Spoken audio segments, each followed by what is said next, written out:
everyone, welcome back to another video. This is video number 3 so far in CyberLabz attack range, and in this video I kind of wanted to take a step back and talk a little bit about the infrastructure piece and how the mechanics, so to speak, for the networking is occurring. I took a little time off because I realized that I wasn't properly natting into the DMZ when attacking the WAN IP. So I had a little help from some buds, and I slowly started to figure out and essentially needed to put some more infrastructure in the middle to be able to simulate when I was in the 4.5 network in the simulated internet World Wide Web, that I could route through a router and then actually target the pfSense WAN, which would NAT me down into the DMZ. So essentially I wanted to go from here, from my attacker's perspective, through the internet simulated such, hit the CyberCorp firewall on the WAN, and then NAT down into the DMZ, and then proxy anything further. When I would get the interpreter sessions back, it would just look like the attacker was directly connected to the IP in the DMZ and it wasn't natting back out properly. So to fix that, put a BIOS router in the middle, create static routes, create hybrid outbound NAT rules in pfSense, and then problem solved. So we'll look at that and see what it looks like in real time. In the previous video we went over the initial access piece with some exploitation of vulnerable plugins, right?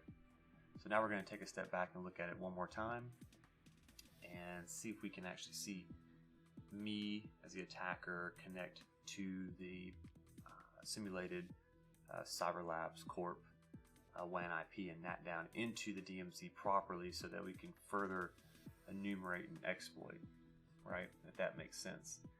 So let's go ahead and kick this off, right? Let's go ahead and fire up MSF console, wait for that to go, and once we're in, we'll just retarget our WordPress web server with the proper credentials and go from there. So search SP project, alright, and we'll just use 0 here. Options, so we know that our WAN IP that we're targeting that NATs down to the DMZ is 200.10.10.100. We are 4599.15.176. So let's set our lhost properly. And actually I think it's already set. Yep, this is a Ubuntu machine that I have Metasploit installed on, so it looks like it did it for us automatically. We'll set L port to 8888, actually. Do 4545, right? We'll set username to web admin like before, and then set password that we have when we cracked it using Hydra, right? Let's go ahead and do a check. All looks well, so that's good. So let's go ahead and exploit and get our foothold. So there's our interpreter session right there.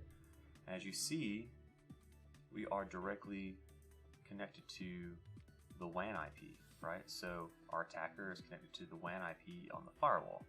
And that's how it should be, legitimately. We shouldn't be able to just go straight into the DMZ and connect. Although the DMZ IP will need to talk back out, nothing should be getting directly into the DMZ. It should go through the firewall. So it should NAT down properly. And that should be for anything inside the DMZ, right? The DMZ is for things that you can't really manage on a day-to-day basis. Some things might be secure, some things might not be secure. So there's things in the DMZ that should not be joined to a corporate environment because of certain security complications and whatnot, right? So I have a VPN into my CyberLabz, right? And I'm able to talk to the attacker net IP, SSH into there, and open up tmux, fire up Metasploit, go through the simulated BIOS World Wide Web router, hit the WAN IP, NAT down, and there we are. So I wanted to kind of take a step back and go over that just a bit more, right? Alright, so there we get UID, www data as before, and we did some more enumeration in the earlier video. Use S-shuttle, grab the ID_RSA key. With that, you can then tunnel into the DMZ perfectly, or let's try some more proxying, right? So let's do that. Just background, and here you can look at our session. So the information from our internal host in the DMZ, who we are, this is in place of the host name. So sometimes you'll see an IP here. It's CyberCorp WordPress, and our Kali, our attacker IP, directly connected to the WAN, natting down into the DMZ, right? So we know from our previous video that we were in the 199 network, right?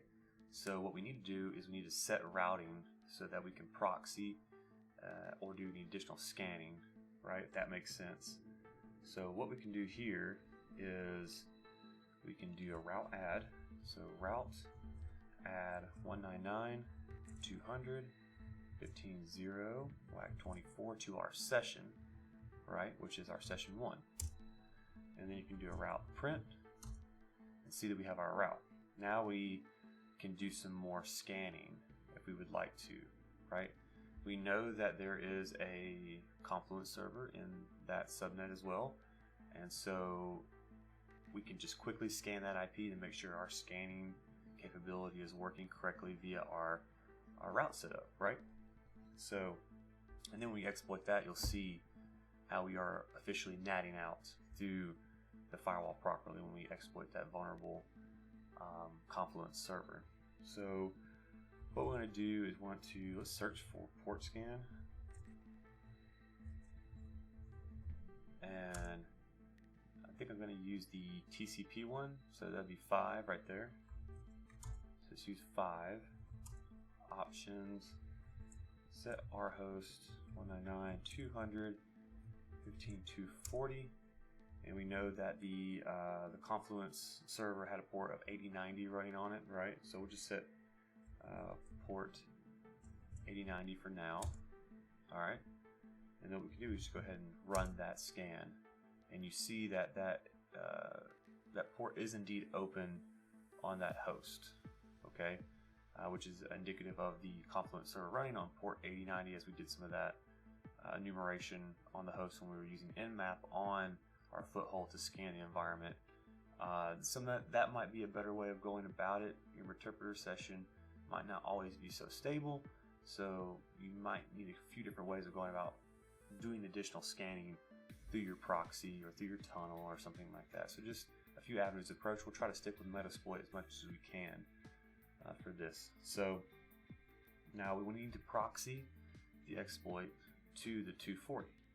Okay, so what we'll need to do here is use auxiliary server.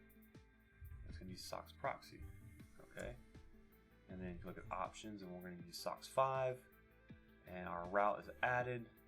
We're going to be using the proxy through the interpreter session that we have on our beachhead, the WordPress server, but we'll need to start up a different MSF console via proxy chains to leverage this ability, right? Let's do this real quick. Go ahead and split this screen, and we'll just do proxy chains. Let's come back over here real quick and just run this. Okay, and we see we have that. We have our route. I don't think the route really, yeah, so, okay.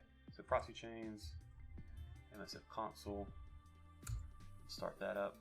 You'll need to ensure that when you go into your proxy chains configuration, that you have SOX 5 enabled with your localhost 127.0.0.1.1080, right? And if you need to see what that looks like here, we can just do that real quick. So VI, I think it's user, oh man, I don't know where I actually put it on here with Ubuntu. I'll get back to that later. For Kali, it's easy. I think it's VISE proxy change. Oh, okay, yeah, there it is. So we'll go all the way down. I'll show you what I'm talking about here. When you set up SOX proxy, you'll need to ensure that locally you have everything set correctly through your proxy chains comp file. So SOCKS 5, localhost 1080. Easy peasy, right? Okay. Let's get back to what we were doing. Let's fire up Metasploit console, do proxy chains. Alright. And let's search OGNL. And let's go ahead and bring this over just a little bit so it's a little easier to see. Okay. So let's use 11 options. Set our host 199.200.15.240. Alright, there we are there.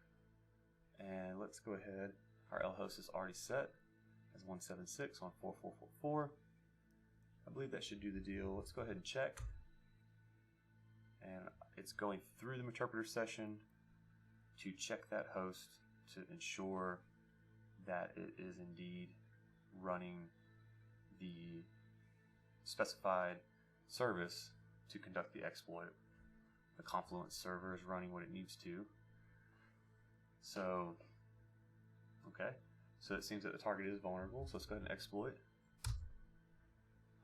And auto check is set to false, which is no biggie. It should, in a perfect world, hopefully if it works, exploit correctly, route back through the outbound NAT, through the firewall, the .100, back out to us, the Cali IP 45.99.15.176. So figuring out the networking piece here and actually getting it to properly work was the hiccup, and understanding from the perspective of the endpoint where the traffic needs to statically route back out to was also a little bit of a learning curve.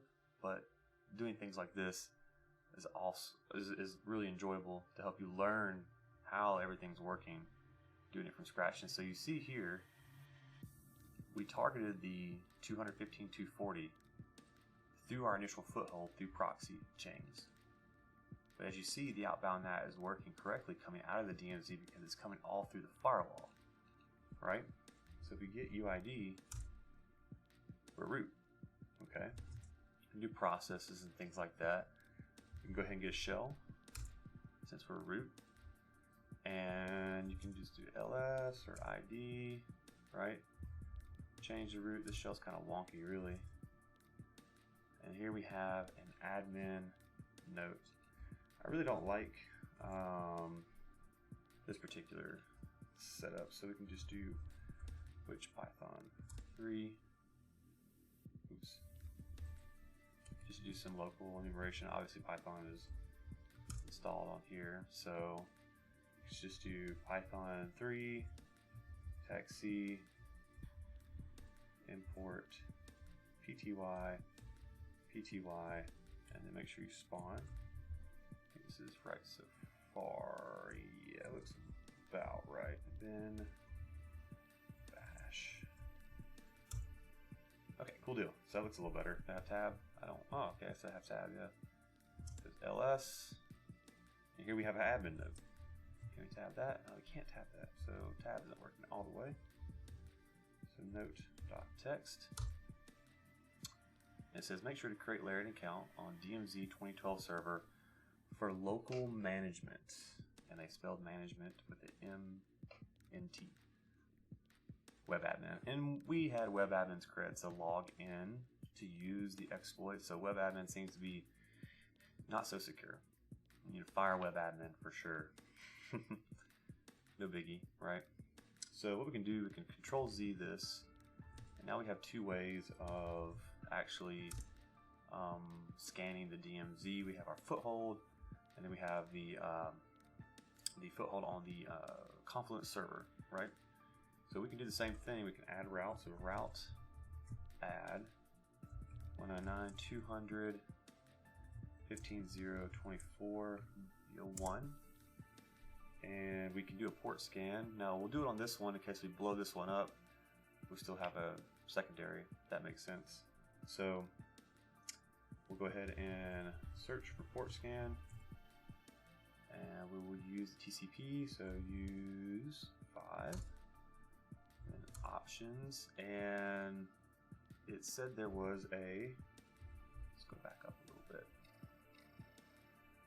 Right here, there's a DMZ 2012 server, so I would equate this to probably having SMB, maybe RDP, NetBIOS. So we can do some things like this. Let's just go with SMB first, right? So set SMB, and actually it's like set port, yeah, set port 445. And then set our host. We don't know exactly which one it is, but we can try to see what we can get here by doing the scan. But I wonder if we do a ping sweep.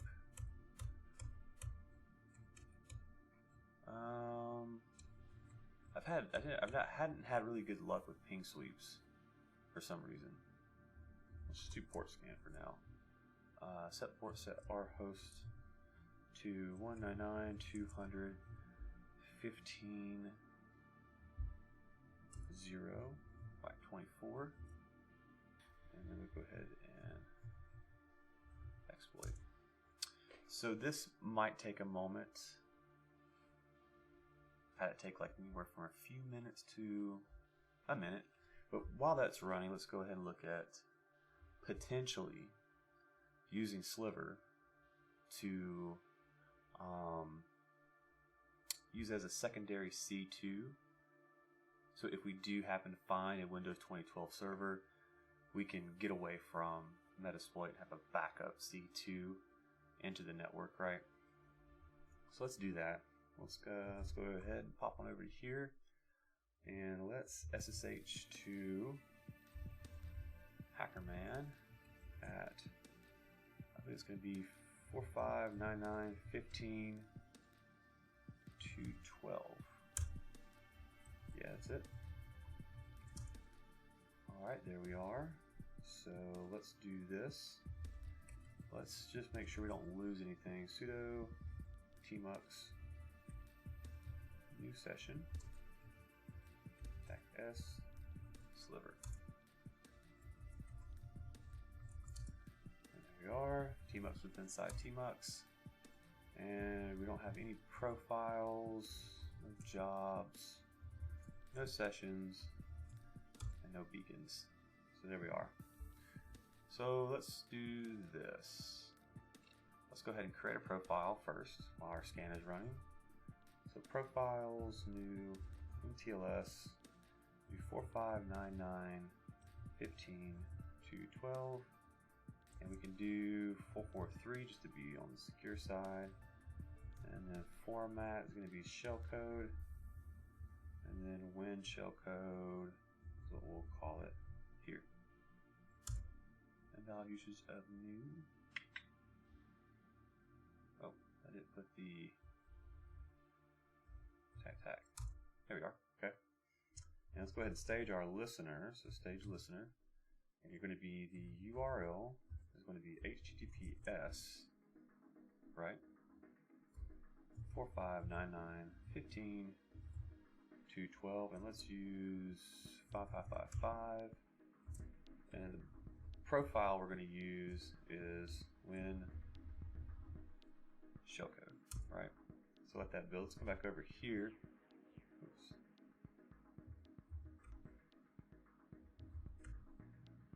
Looks like it's compiling. So,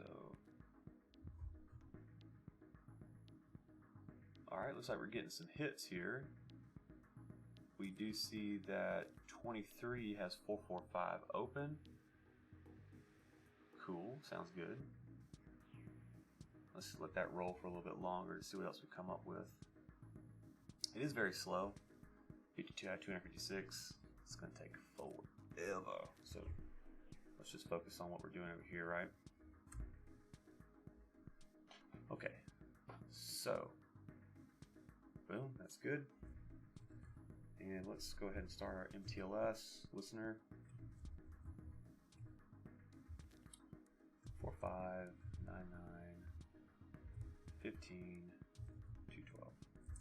And our L port is going to be 443. Alright, so now we have profiles, we have jobs, and what we're going to try to do is, if we enumerate the correct server, just kind of pick one and go after it. We're going to see if we can potentially have it call back to Sliver. Potentially. We will see. Okay. I've actually tried, if we're looking at 445, I've tried Eternal Blue, do proxy chains. Doesn't always work out. I don't know what the deal is. I think the SMB protocol, it has a very sensitive timeout feature when using Metasploit. So I think creating a SSH tunnel directly to it might be better than using proxy chains. So what we can try to do is see if users are using the right credentials, are using the same credentials throughout the network to then log in and manage things and so on and so forth, right? So let's do this. Let's take a look back over what we have. And 77 out of 256 so far. That is going very slow indeed. So we'll see if we get any results here. Oh, there we go. 15.100. So we have 2 candidates on the slate. And then scanned 103.56. So there could be more, but in the let's just go ahead and schwack that real quick. And we'll start from the bottom, or work our way to the top. So what we can do, let's search PS exec. And let's use number 1 for that, right? So we have usernames, we have passwords. I don't want to take a chance and blow up my interpreter session on Eternal Blue. So let's see if we can actually log in as someone that we have. There's options. Let's try it with Metasploit first, and then if that works, let's see if we can redirect it towards Sliver. Just to test that out. Now we know that 100 up at the top here. Probably should use my mouse a lot faster. We have 2 targets. We have this one and this one running 445. Okay, so let's start with 100 first and see where that takes us. So set lhost. Now mind you, this is through proxy chains, so we're going to throw this exploit here on this side through our proxy chains that we set up on this side. So let's not get lost there. Okay, set lhost to, actually I think it's already set. Yeah, 176. So let's set rhost. Here we go. Rhost to 45.99.15. Shoot. Sorry, I'm getting myself confused. 199.200.15.100. And just to add a note, it's good to take notes. Here's a note. Take notes of the whole layout that you have. Getting yourself confused. Rhost, lhost, proxy, tunnel, all that kind of stuff can be a little much. So having a diagram where you're at, where you're going to, what you're doing is very beneficial. Use Google, Draw.io, Visio, whatever, Paint, anything to keep yourself organized so that you're not tripping yourself up, going down the rabbit hole, so to speak. All right, what else do we have? Let's set SMB user. Now, what we saw on the Confluent server, if we go back up here, there's a user named Larry that was supposed to be set up an account on one of these servers, but web admin I think was the one that created it. So it's telling someone, maybe a note for himself. So this web admin seems to be the not so great person. So we'll set Larry, and we know that he had a different password when logging in when we phished him originally. Right, so when we phished Larry, we got his password, and well, we were able to see that it was the best pass ever. So we can try that. We can try all kinds of passwords that we found so far. It's good to keep note of what we have. I think it's a set SMB pass, right? The best pass ever. Look at our options one more time. Everything looks good. Let's go ahead and I wonder if we can do a check, really. Check. Okay, well, let's let it roll. Let's see what we have here. Target OS 2012, execute the payload. So service time start out. Okay. Boom. There we are. So it looks like Larry is using the same password, or they set up the same password for Larry on that server. So let's go ahead and who are we? Oh wow, there's some bad misconfiguration on this server that's in the DMZ. Good thing it's in the DMZ, because this would not fly. Now, if we're monitoring the DMZ for any traffic, we would see a lot of alerts and a seam such as security onion, right? So here we have this one, and you can see that our attacker IP, we wouldn't be really essentially sitting on the outside of the WAN firewall and taking everything, because you might get all kinds of attacks, right? So we can see it coming from our IP for the OGNL inject, right? You can scroll in, you can visualize the actual network data when it's decoded, and you can pipe this on over to a case. You can escalate to a new case, and then what we can do here is we can hunt this IP as we have done before over a span of an hour, and look to see if there's any other attributes or any other data that we can glean off of to help add to our case, right? And then you can visualize your cases in here, okay, and then go from there, right? So pretty cool tool so far using cases. We can dive deeper into the case, go into events, go down, and we can start adding destination IPs as observables here. So here's a new observable, add any other metadata that we like. Confirmed, that's good. Add, and then we can assign the case to whoever we want to. All right, and we can keep track of the history here for our SOC purposes. Go back into events, and then look at more like source destination IP. So source, or we can do location. Here's our source. We'll go ahead and add that in there as well. Confirmed. Well, we'll just say pending so far. And then we can do that. We can add it. And look at the history so far. Have our event. We can add more than one event to this case, and then keep track of it that way, right? Add comments. Bad IP. Add any additional comments here. Look at the history. Go back to observables, and then what we can do is we can click the hunt and pivot back into our scene and look at all various sets of data that we have. Use a Sankey diagram, which is pretty cool. Or you can go to dashboards, you can go to connections, and then dig into it this way if you'd like, right? So pretty cool so far. I really like this tool and the feature that security folks have kind of scripted out around using the SOC. Really neat. All right, so let's keep going a little bit further. What is this right here? Let's drill down. All right, here we have 210.10.10. 4.5 is talking to the DMZ IP. It looks like it's going outbound. All right, so very interesting indeed.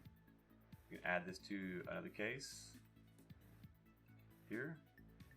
You go back to cases, drill into here, see the two events, go to the history so far, comments, and keep track of it that way, right? Very, very cool, very fast, very efficient. Let's go back over, and I wonder if we can do a hash dump. And it looks like we cannot do a hash dump, so let's see if we can migrate to a process. Let's do LSAS, let's do service host. Let's run as authority system. Should be able to, yeah, let's do this. Migrate, attack P, let's do 464. All right, operation failed, access is denied. Can we get system? Already running a system. Interesting. So let's migrate to another. Let's see if we can migrate into LSAS 364. All right, awesome. Hash dump.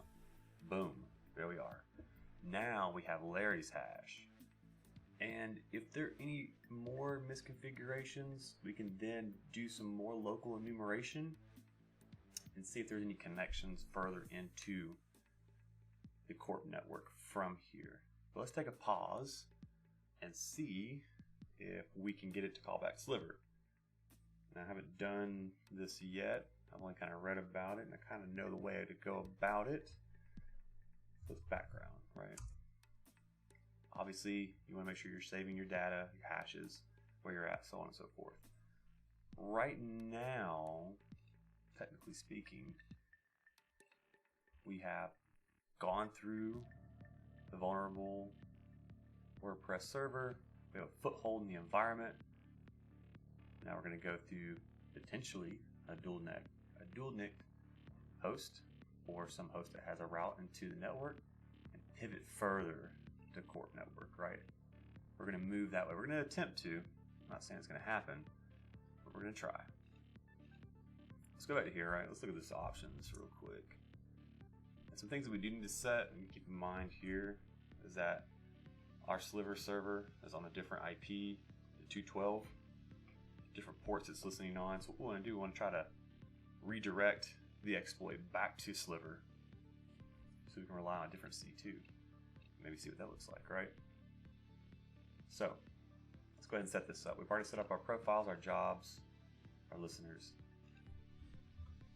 Let's go over here to Metasploit and let's set payload to be Windows.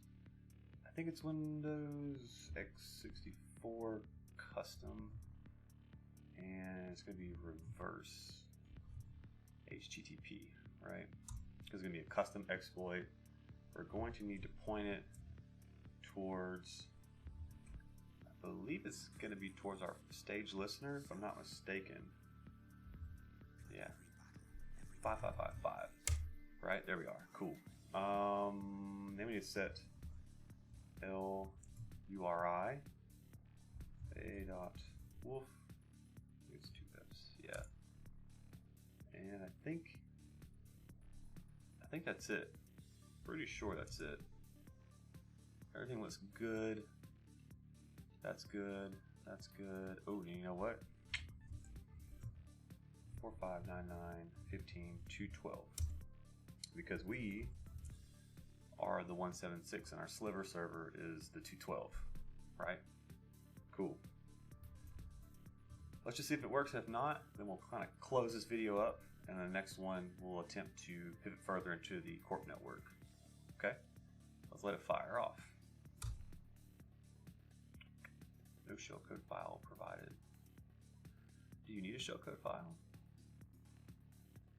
Shellcode bin to launch.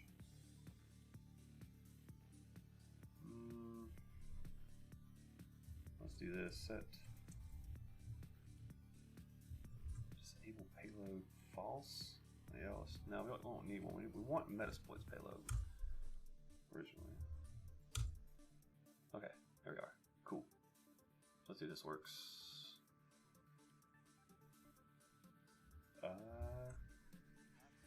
Darn, did not work. I had to fiddle around with that some more. Trying this out. Kind of interesting. Anyway, going back, we'll see if we can't get it working and maybe show that in the next video. So, just to recap, we were able to kind of look at how the networking is set up here, right? How this is exactly working. How we're coming from an attacker IP going through a worldwide router, actually targeting the WAN IP and natting back down into the DMZ, okay? And this is an overview of that happening right here. Sorry that the IP at 200 is a typo. Had a friend of mine help me with this, so shout out to him. Thank you very much. Yeah, and that's the general networking overview. And we saw here on both ends, right? Look at sessions. And let's pull this over.